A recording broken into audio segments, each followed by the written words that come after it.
Hello friends, आप सभी का स्वागत है स्टडी कवर क्लासेस में। तो आज की इस वीडियो में हम लोग JCRT क्लास 8 आपका जो है सो नागरिक शास्त्र चैप्टर 2 है, भारतीय संविधान के आधारभूत मूल्य। तो इनका जो है सो हम लोग ऑब्जेक्टिव टाइप क्वेश्चन को हम लोग यहाँ पे कंप्लीट करेंगे। ठीक, बने रहिए एंड तक। और अगर यदि चैनल पर नए हैं तो चैनल को सब्सक्राइब जरूर कर लें। चलिए क्वेश्चन नंबर 1 से हम लोग स्टार्ट करते हैं। तो क्वेश्चन नंबर 1 में बोलता है कि मिसाइल मैन के नाम से जाना जाता है। तो किसको जाना जाता है?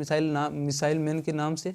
तो ऑप्शन नंबर आपका सी जो है सो आपका सही आंसर हो जाएगा। ठीक, डॉक्टर APJ अब्दुल कलाम को। ठीक, ऑप्शन नंबर सी आपका सही आंसर हो जाएगा।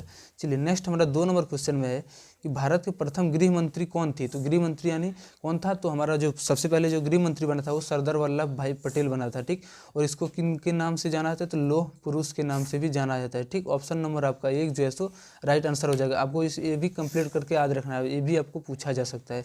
चलिए क्वेश्चन नंबर 3 नंबर में आपका आ गया वही जो बोले थे, लौह पुरुष के नाम से जाना जाता है तो किसको? तो वल्लभ भाई पटेल को। ऑप्शन नंबर 1 आपका आंसर सही हो जाएगा।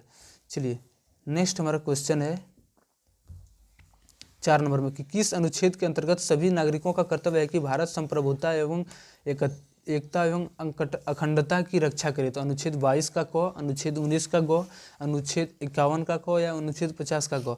तो ये जो हमारा कर्तव्य बनता है अनुच्छेद 51 क के अंतर्गत आता है। ऑप्शन नंबर आपका सी जो है सो आंसर सही हो जाएगा। नेक्स्ट हमारा बोलता है कि राष्ट्रपति का जो कार्यकाल होता है वो कितने वर्ष के लिए होता है? 4 वर्षों के लिए, 5 वर्षों के लिए, 6 वर्षों के लिए, 7 वर्षों के लिए? तो ये 5 वर्षों के लिए। ऑप्शन नंबर आपका 2 जो है सो सही आंसर हो जाएगा। चलिए नेक्स्ट हमारा है कि भारत के प्रथम राष्ट्रपति कौन थे? तो भारत का जो प्रथम राष्ट्रपति थे वो डॉक्टर राजेंद्र प्रसाद जो था। ऑप्शन नंबर सी आपका जो है सो सही आंसर हो जाएगा। चलिए नेक्स्ट हमारा क्वेश्चन है कि भारत एक संप्रभु राष्ट्र कब बना था? तो संप्रभु का मतलब अपना एक संविधान होना चाहिए, अपना एक मतलब राष्ट्र बनना चाहिए, अपना मतलब अखंडता एकता सारा अपना होना चाहिए। तो हम लोग जो आज़ाद हुए थे वो कब हुए थे? तो 15 अगस्त 1947 को। तो उसी दिन हमारा जो है सो एक मतलब संप्रभु हमारा राष्ट्र बना था। ऑप्शन नंबर 3 आपका जो है सो राइट आंसर हो जाएगा। चलिए नेक्स्ट हमारा क्वेश्चन है कि भारत का राष्ट्रीय चिन्ह क्या है? तो चिन्ह में क्या होता है? अशोक स्तंभ हो जाता है। ठीक, ऑप्शन नंबर आपका 3 जो है सो सही आंसर हो जाता है। चलिए नेक्स्ट हमारा क्वेश्चन है समानता के सिद्धांत के आधार पर किसको दंडनीय अपराध घोषित किया गया है? ठीक, तो किसको?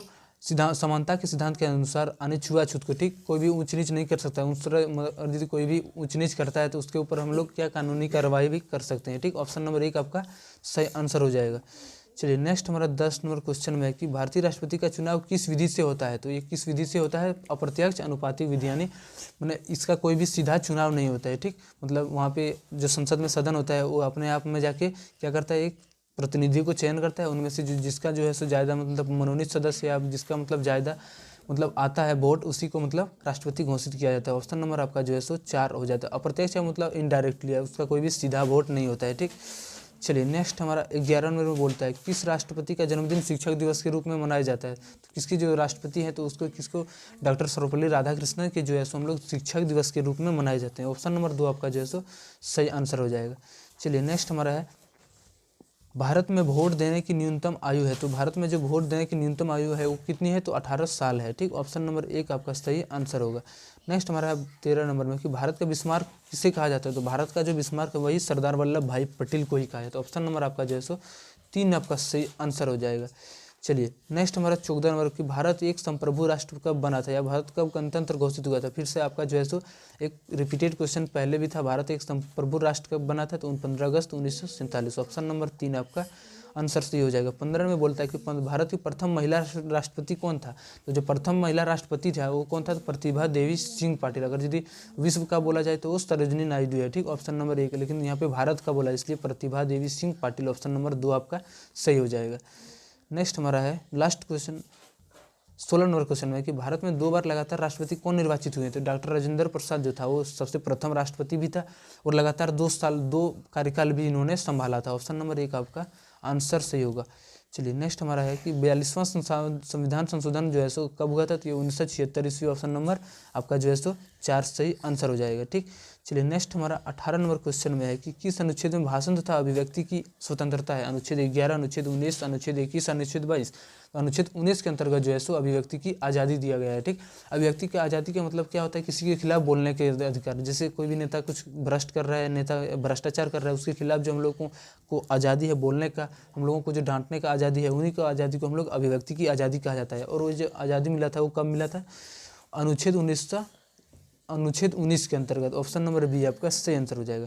चलिए नेक्स्ट हमारा है कि भारत में महिलाओं को वोट देने का न्यूनतम उम्र निर्धारित है। तो न्यूनतम उम्र चाहे पुरुष हो या चाहे महिला, वोट का जो मतलब होता है 18 वर्ष ही होता है। ठीक, ऑप्शन नंबर 1 आपका राइट आंसर हो जाएगा। चलिए क्वेश्चन नंबर 20 नंबर में कि भारतीय गणराज्य में सर्वोच्च संवैधानिक पद है। तो सर्वोच्च संवैधानिक पद के लिए जो सबसे बड़ा पद हो सकता है वो क्या है, राष्ट्रपति, मुख्य न्यायाधीश या सेनाध्यक्ष या फिर प्रधानमंत्री। तो कौन हो जाएगा, वो राष्ट्रपति। ठीक, ऑप्शन नंबर आपका 1 आंसर हो जाएगा।